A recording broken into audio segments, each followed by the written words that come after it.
And our top story is a Fox News alert. At 8:30 this morning, the teenager accused of murdering 2 teachers and 2 students at his Georgia high school is expected to make his first appearance before a judge.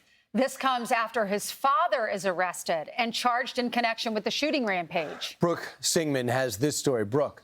Yeah, guys, the father of the suspected school shooter has been arrested and he's facing charges of his own. This after telling investigators he purchased the gun used in the deadly shooting as a Christmas present for his son in 2023, which was months after the teen was flagged for allegedly making an online threat to shoot up his middle school. Georgia officers also spoke to the father when investigating that 2023 threat. Listen. Let me ask you this: do you have weapons in the house? I do. Are they accessible to him? They are. I mean, there's nothing loaded, but they are down. Okay. We do a lot of shooting. We do a lot of deer hunting. He shot his first deer this year. The dad is now charged with 4 counts of involuntary manslaughter, 2 counts of second-degree murder, and 8 counts of cruelty to children. Now, these are the most severe charges ever filed against the parent of an alleged school shooter. These charges stem from Mr. Gray knowingly allowing his son, Colt, to possess a weapon. This is a very difficult time, as we know, for students and parents, and so many I know of students and parents here in this county and around this state are afraid. And public records show that the suspect's mother has a criminal record dating back to 2007, including charges in connection with aggravated battery, criminal trespassing, and possessing methamphetamine and fentanyl. 4 people were killed in the shooting this week, 2 students and 2 teachers, and 9 others were injured. The Georgia Bureau of Investigations announcing that police have made multiple arrests in connection with additional threats made against schools across the state. Guys. They are vigilant. Yeah. So, Brooke, thank you very much. It's amazing because the mom, as questionable as a father's behavior, and that's why he's been charged. Mom, obviously, a huge drug problem. According to the neighbor, she said, Lauren Vickers, there were nights when the mom would lock him out and his sister out of the house, and they would be banging on the back door, just screaming, "Mom, Mom, Mom," and crying. It was absolutely devastating. No clean clothes. I'm not exaggerating. It was constant abuse. It was sad. And so this was a time bomb of 2 children. The grandfather said he was just a good kid, but he lived in an environment that was hostile. His dad beat up on him. I mean, I'm not talking about physical, but screaming and hollering. And he did the same thing to my daughter. And then the aunt said he was begging for help from everybody around him. The adults around him failed. Surely. And so the father has been charged in connection with this, essentially for supplying the weapon. The New York Post has got an exclusive. They say that apparently for Christmas in 2023, that man bought his son an AR-15. Here's the thing. After the cops come to your house and talk to you about your son making perhaps online threats, and I know they dismissed them, I think a gun is probably not a good thing to buy somebody for Christmas.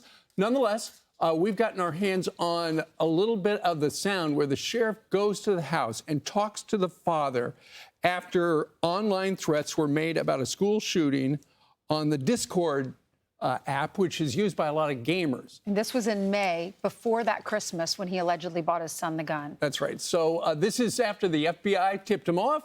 Sheriff goes in. They had this conversation. He knows the seriousness of weapons and what they can do and how to use them and not use them. So it's kind of a little bit of a shock. So in whatever y'all are telling him, please instill in him that if this is whatever or wherever this is coming from, it's no joke. No. Like, it's no joke. But we wouldn't be here if it was. No, I know. And I'm telling you right now, we talk about it quite a bit. Okay. All the school shootings, things that happen. Yeah, scary. Hey, are you getting picked on at school? He is. He's getting picked on at school, and is everything okay? That's why I keep going up there. Yeah. You know, because you never really know, and I don't want anything to happen to him. So, yeah. He went on to say he's trying to get his son off video games and get out of the house. He said, I want to get him into the outdoors. He said, I was so proud of him after he shot his deer. He had blood all over him, but I was so proud of him. It was just a great day. So you could see some traditional struggles that a parent would have with a kid being picked on at school with very few friends, that has a problematic mom with a drug problem in and out of jail. and dad wanting to get him out of the house. It's a big deal. It's a big deal down south when you shoot your first deer. They put blood on your face. And his dad said, I have a picture on my phone of that day. It's something that dads celebrate with their sons because most people use these guns to go hunting or to protect their families in case someone broke into their house.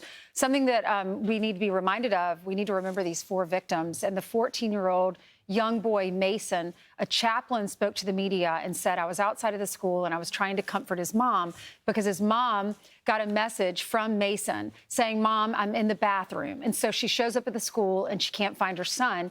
And so she talked to the chaplain and he said, he talked to the detectives and the lieutenants and he said, how many times did we do the sweep? Do you know that the school is empty for sure? And it turns out that her son apparently was found in the bathroom and he was no longer breathing. And the chaplain said he loved life. He didn't have any issues with anyone. He did have a condition. He was autistic, but that didn't stop his glow. And I think the message she would like to have out there is what a great son she had. One thing this school apparently had just started doing that week, this past week, was they had essentially a panic button, a button you could press to alert everybody, hey, there's a problem. They think that probably saved lives. Yeah, it's interesting that the father is being charged in this. We've seen that. We saw that a few months ago in Michigan. Reportedly. But is this the new norm? I love it. I absolutely love it. This has got to stop. Also, a little bit later, we'll talk about how J.D. Vance was tarred with a headline from the Associated Press, which they since corrected. But just goes to show you, the media never stops.